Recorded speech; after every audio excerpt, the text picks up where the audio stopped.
కు స్వాగతం. ఈనాటి ముఖ్యాంశాలు. పలమనేరు పట్టణంలోని ఎద్దుల సంత వీధిలోని ఓం శక్తి అమ్మవారి ఆలయంలో పలమనేరు నియోజకవర్గ వైఎస్ఆర్సీపీ ఎమ్మెల్యే అభ్యర్థి వెంకటేగౌడ సతీ సమేతంగా ప్రత్యేక పూజలు నిర్వహించి పూజ అనంతరం నామినేషన్ దాఖలు చేసేందుకు భారీ ర్యాలీగా వెళ్లారు. పలమనేరు పట్టణానికి చెందిన పలువురు వైకాపా నాయకులు తెలుగుదేశం పార్టీ వైపు మొగ్గు చూపుతూ ఉండటంతో ఆ పార్టీలోకి పలువురు భారీగా వలసబాట పట్టారు. ఈ నెల 22వ తేదీన పలమనేరు నియోజకవర్గ తెలుగుదేశం పార్టీ ఎమ్మెల్యే అభ్యర్థిగా అమర్నాథ్ రెడ్డి తన నామినేషన్ దాఖలు చేయనున్నట్లు ఆయన పేర్కొన్నారు. స్థానిక తెలుగుదేశం పార్టీ కార్యాలయంలో గురువారం ఆయన మీడియా సమావేశంలో పాల్గొని వివరాలను వెల్లడించారు. నామినేషన్ల ప్రక్రియ ఈ రోజు ఉదయం నుంచి స్థానిక రెవెన్యూ డివిజన్ కార్యాలయంలో ప్రారంభమైనట్లు రిటర్నింగ్ అధికారి మనోజ్ రెడ్డి తెలిపారు.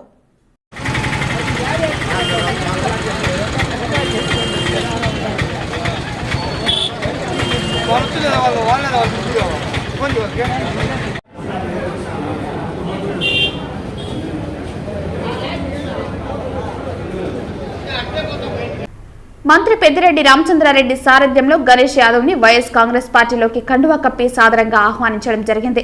తదుపరి వెంకటేగౌడ అశేష జనవాహినితో కలిసి అయ్యకన్న వీధి, బజారు వీధి మీదుగా జవిలి వీధి నుండి ఎంబీటీ రోడ్డు మీదుగా టవర్ క్లాక్ వద్ద భారీ బహిరంగ సభ నిర్వహించి తర్వాత నామినేషన్ దాఖలు చేయడం జరిగింది.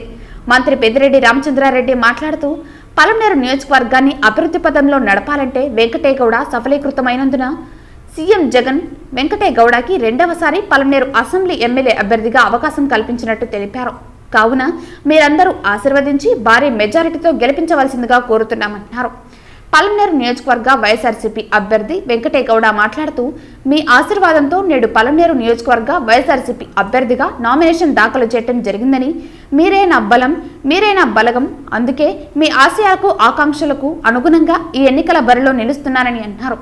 నిండు మనసుతో పెద్దలందరూ ఆశీస్సులను అందించాలని, యువతీ యువకులంతా వారి సంపూర్ణ సహకారాన్ని అందించాలని కోరారు. ఈ కార్యక్రమంలో ZP chairman Srinivasulu, RVS Bose, YSR Congress party నాయకులు, కార్యకర్తలు మరియు అభిమానులు పాల్గొన్నారు.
ఏదైతే అభివృద్ధి లేదు తెలుగుదేశం నాయకులు మాట్లాడుతున్నారో ఈ రోజు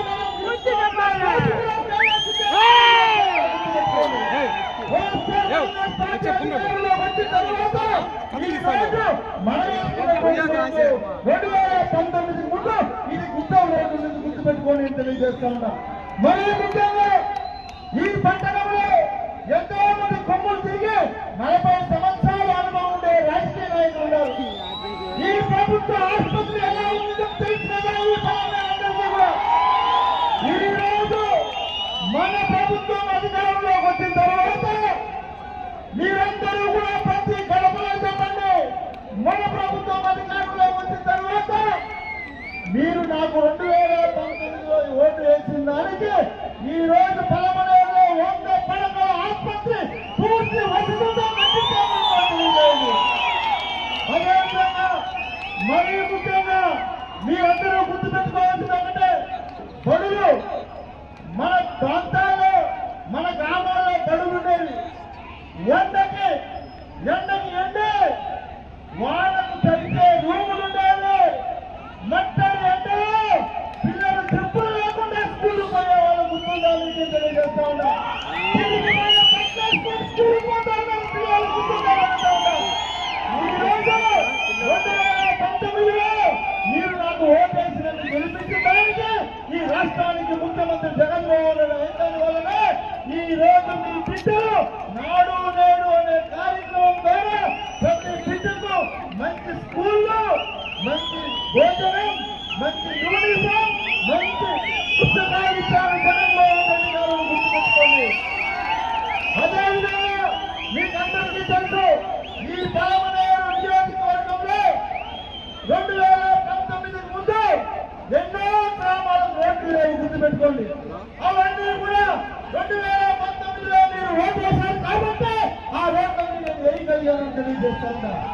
కాబట్టి మీరందరూ కూడా ఇక్కడికి విచ్చేసినటువంటి కార్యకర్తలు నాయకులందరూ కూడా మీరు ప్రతి గడపలో తెలియజేయాల్సింది ఒకటి ఏమి అంటే గడపకు వెంకటన్న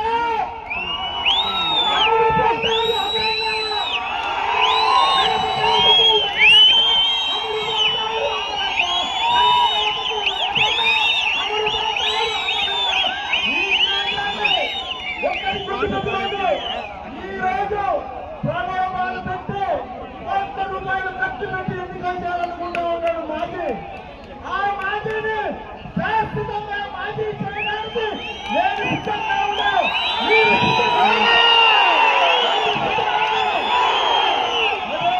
గుర్తుపెట్టుకోండి, మనందరికీ పెద్దరెడ్డి రామచంద్రారెడ్డి గారి ఆధ్వర్యంలో జగన్మోహన్ రెడ్డి గారికి పలమనేరు ఎమ్మెల్యే సీటుని నేను యువతకు సిద్ధం. మీరు సిద్ధమా? కాబట్టి ప్రతి ఇంట్లో చెప్పండి, వెంకయ్య ఎమ్మెల్యే అయిన తరువాతే సామాన్య ప్రజలకు ఎమ్మెల్యే అంటే ఎవరు, ఎమ్మెల్యే ఇల్లుంటారో అని తెలిసింది. అంతకు ముందు ఎమ్మెల్యేలు ఎవరైనా సరే మీ ఇంటి దగ్గరకు వచ్చారని అడుగుతూ ఉన్నా. కాబట్టి గుర్తుపెట్టుకోండి, ప్రతి మనిషికి చెప్పండి, నామినేషన్ వేశాడు మీ బిడ్డ మళ్ళీ 23-24 రోజుల్లో ఎన్నికలు అంటే మే 13వ తేదీ ఎన్నికలున్నాయి. ఈ ఎన్నికల్లో మీ బిడ్డను గెలిపించండి. ప్రతి గడపకు మీరు వెళ్ళి చెప్పాలని కోరుకుంటున్నా. ఈ అవకాశం కల్పించిన అందరూ కూడా దయచేసి ఇప్పుడు మన పెద్దలు రేపు నెల 13వ తేదీ తిరిగి రెండోసారి సభ్యుగా పోటీ చేస్తా ఉన్నా మీ ప్రీతమ నాయకుడు శ్రీ వెంకటయ్య గౌడ గారు, వేదిక మీద అసీలైన మిత్రులందరికీ, ఇక్కడ విచ్చేసిన సోదరులకు అందరికీ కూడా నమస్కారం. ప్రత్యేకించి మీకు చెప్పనక్కర్లేదు, 2019లో వెంకటయ్య గౌడ పోటీ చేసినప్పుడు ఊరు లేదు, పేరు లేదు, అభినందన గెలిచేది మాట్లాడిన అమర్నాథ్ రెడ్డి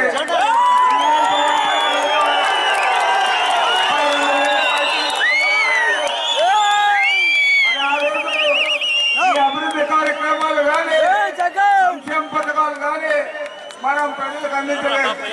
ఈరోజు అన్ని రకాల అభివృద్ధి చేసుకున్నాం మన నాయకుడు జగన్మోహన్ రెడ్డి గారి ఆధ్వర్యంలో. మరి ఈరోజు రెండోసారి ఆయన పోటీ చేస్తా ఉన్నారంటే అంతకు రెట్టింపు మెజార్టీ ఇవ్వాలా లేదా అని అడుగుతారు. తప్పనిసరిగా 64,000 మెజార్టీ మీరు ఇవ్వాలని కూడా మీకు మనం చేస్తా ఉన్నాం. జగన్మోహన్ రెడ్డి గారి రాష్ట్రానికి అనేక రకాల పేదలు ఆనుకునే విధంగా పేదల కోసం పనిచేస్తుంది ఈ ప్రభుత్వం మన నాయకుడు జగన్మోహన్ రెడ్డి గారి ఆధ్వర్యంలో. మరి ఆయన ప్రతిపాదించిన అభ్యర్థిగా వెంకటేగౌడ రెండోసారి బరిలో దిగుతా ఉన్నాడు. గెలిపించాల్సిందని మీ అందరికీ మనవి చేస్తా ఉన్నా. ఈ రాష్ట్రంలో ముఖ్యమంత్రి గారు చెప్తా ఉన్నారు 175కు 175 అని. నేను పూర్తిగా వారు చెప్పే దాంట్లో ఏకీభవిస్తా ఉన్నా. ఒకవేళ ఏది ఏమైనా అంతకు ముందు వచ్చిన 151 కంటే ఎక్కువ వస్తాయని మాత్రం గంటాపదంగా చెప్తా ఉన్నాను. గెలిపించాలని మీ అందరినీ మనసారా కోరుకుంటూ నాకు ఈ అవకాశం ఇచ్చే మీ అందరికీ నమస్కరించుకుంటున్నాను.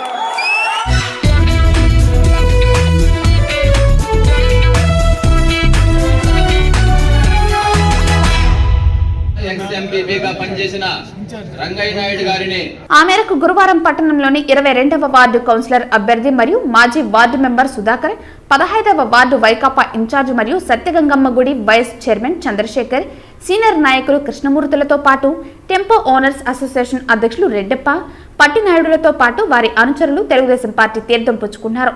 ఇక అదేవిధంగా అంబేద్కర్ నగర్ కు చెందిన పలువురు యువత టీడీపీలో చేరారు. ఈ సందర్భంగా వారందరికీ మాజీ మంత్రి అమర్నాథ్ రెడ్డి పార్టీలోకి ఘన స్వాగతం తెలియజేసి పార్టీ కండువాలు వేశారు. ఈ కార్యక్రమంలో పట్టణ నాయకులు ఆర్వి బాలాజీ, కుట్టి, గిరిబాబు, సుబ్రహ్మణ్యం గౌడ్, నాగరాజు తదితరులు పాల్గొన్నారు. నక్కపల్లి కృష్ణమూర్తి గారిని సాదరంగా స్వాగతం తెలుపుతున్నాం. ప్రవీణ్ గారిని సాదరంగా స్వాగతం తెలుపుతున్నాం. శశికుమార్ గారికి స్వాగతం సుస్వాగతం. మణికంఠ గారు, థామస్ గారు సాదరంగా స్వాగతం తెలుపుతున్నాం. నారాయణప్ప గారు స్వాగతం సుస్వాగతం. పాల్రాజ్ గారు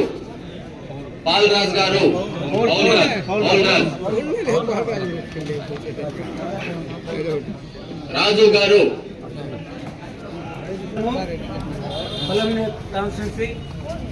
మాజీ మంత్రి వర్యులు అమర్నాథ్ రెడ్డి గారి ఆధ్వర్యంలో మేమందరూ చేరినందుకు సంతోషిస్తూ సెలవు తీసుకుంటాం.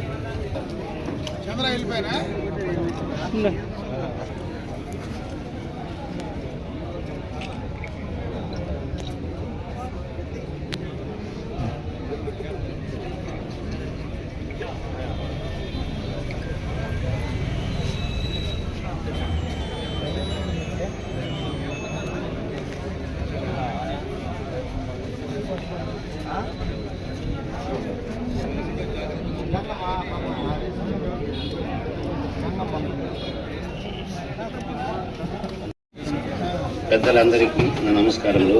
అమరానికి ప్రత్యేకమైన నమస్కారము.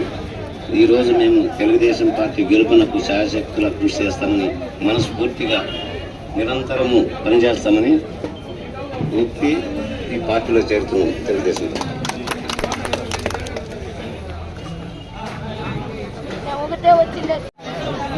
గంగవరం మండలం జీడివాకలపల్లి పంచాయతీ నుంచి వైసీపీ పార్టీ నుంచి ఎక్స్ సర్పంచ్ రఘునాథ్ రెడ్డి గారు, ఎక్స్ సర్పంచ్ రఘునాథ్ రెడ్డి గారికి వైసీపీ నుంచి వస్తున్న రఘునాథ్ రెడ్డి గారికి అన్నగారు కండ వేసి సాధారణంగా ఆహ్వానించడం జరుగుతుంది. అదేవిధంగా వారి సతీమణి కోమల గారిని కూడా అన్నగారు కండ వేసి ఆహ్వానించడం జరుగుతోంది. మరియు ఆయన అనుచరులు జయప్ప ఎక్స్ సర్పంచ్ వారిని కూడా కండువా వేసి తెలుగుదేశంలోకి పార్టీలోకి ఆహ్వానించడం జరుగుతోంది. అదేవిధంగా బాబు మారేడుపల్లి ఆయన్ని కూడా వైసీపీ పార్టీ నుంచి తెలుగుదేశం పార్టీలోకి ఆహ్వానించడం జరుగుతోంది. అదేవిధంగా యుగేష్ ను కూడా సాధారణంగా ఆహ్వానించడం జరుగుతోంది. శకుంతలమ్మ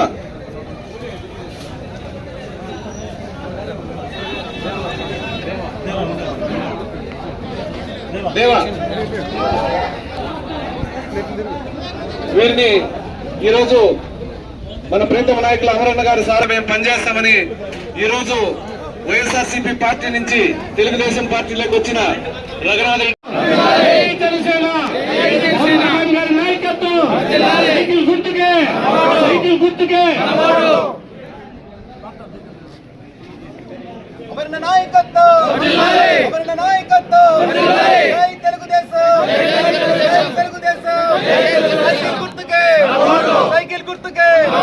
సైకిల్ గుర్తుకే జై జనసేన అమరణ గారి నాయకత్వం లోకేష్ బాబు గారి నాయకత్వం చంద్రబాబు గారి నాయకత్వం జై తెలుగుదేశం జై తెలుగుదేశం జై తెలుగుదేశం.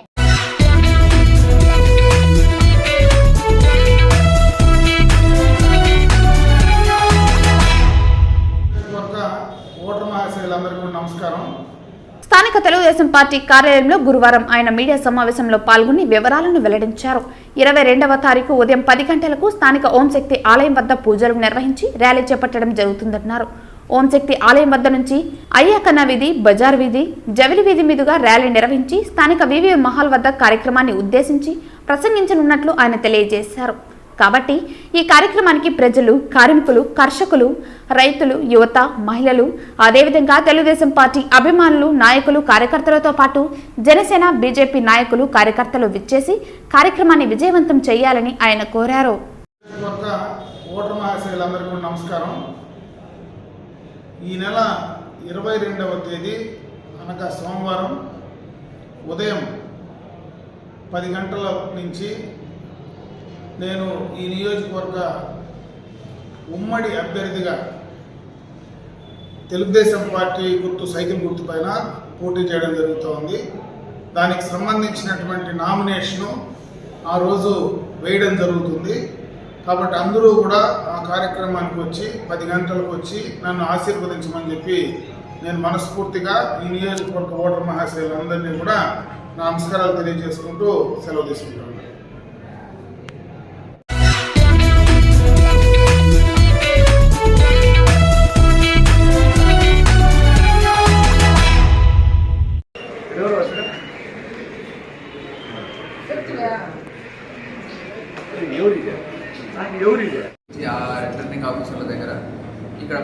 ఈ సందర్భంగా ఆయన మాట్లాడుతూ ఏప్రిల్ 18వ తేదీ గురువారం నుండి 25వ తేదీ వరకు నామినేషన్ ప్రక్రియ జరుగుతుందన్నారు. 26న స్క్రూట్నీ, 27 నుండి 29వ తేదీ సాయంత్రం వరకు నామినేషన్ల ఉపసంహరణ, అనంతరం అదే రోజు అభ్యర్థుల జాబితా ప్రకటన జరుగుతుందన్నారు. అలాగే మే 13న ఎన్నికలు జరుగుతాయని, వీటికి సంబంధించి మే 12న పట్టణంలోని శ్రీవర్ర చెన్నారెడ్డి ప్రభుత్వ డిగ్రీ కళాశాలలో 174 పలమనేరు అసెంబ్లీ నియోజకవర్గంలోని పలు పోలింగ్ బూతులకు తరలించనున్నట్లు తెలిపారు.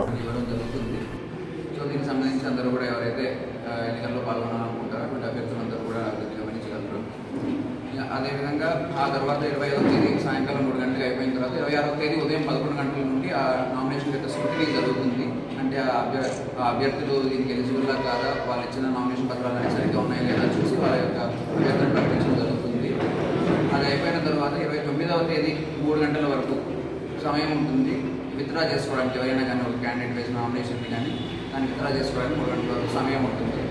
సో దీనికి సంబంధించి మనం ఫామ్ 1 అనే ఒక నోటిఫికేషన్ని మనము రిలీజ్ చేస్తాము, పబ్లిష్ చేస్తాము. మన గవర్నర్ గారు దాని గెజెట్లో ఒకటి చేస్తారు, గవర్నమెంట్ గెజెట్లో. దాని తర్వాత ఏ రిటర్నింగ్ ఆఫీసర్ వాళ్ళ పరిధిలో ఒక ఫామ్ 1 అన్న దాన్ని, అంటే ఏ సమయంలో నామినేషన్స్ తీసుకుంటారు ఇటువంటి విషయాలన్నీ తెలుపుతూ అన్ని సచివాలయాల్లోనూ మరియు ముఖ్య గవర్నమెంట్ కార్యాలయాలన్నింటిలోనూ కూడా ఫామ్ 1 ప్రచురించడం జరుగుతుంది. అది మనం ఇప్పుడు ఆల్రెడీ చేస్తున్నాం. ఆ ప్రాసెస్ సాయంకాలం అన్ని చోట్ల కూడా ఉంటుంది. కానీ అభ్యర్థులందరూ కూడా పొద్దున 11 గంటల నుంచి కూడా ఈ రోజున నామినేషన్ తీసుకోబడతాయి. కాబట్టి ఎవరైనా కూడా రావచ్చు. అండ్ వస్తున్న సమయంలో కూడా అభ్యర్థులందరూ కూడా ఈ మోడల్ కోడ్ ఆఫ్ కండక్ట్ని బాగా నియమావళిని బాగా పాటించాలి అన్నది కోరుతున్నాము. ఉదయం 11 గంటల నుంచి 3 గంటల వరకు ఒక 100 మీటర్ల దూరంలోనూ ఆర్డీఓ ఆఫీసర్ అంటే రిటర్నింగ్ రిటర్నింగ్ ఆఫీసర్ యొక్క కార్యాలయం నుండి ఒక 100 మీటర్ల దూరంలో దాన్ని అందరినీ కూడా ఆపడం జరుగుతుంది. కేవలం 3 వెహికల్స్ మాత్రమే, ఒక అభ్యర్థి తరపున 3 వెహికల్స్ మాత్రమే, అంటే కేవలం అభ్యర్థి మరియు 4 మాత్రమే లోపలికి వచ్చే విధంగా ఆస్కారం ఉంటుందండి. సో ఈ విషయాలు కూడా గమనించుకొని అదేవిధంగా ర్యాలీలు అవి చేస్తున్నప్పుడు కూడా NCC కోడ్ అంతా కూడా అందరూ పాటించవలసిందిగా కోరుతూ ఉన్నాను.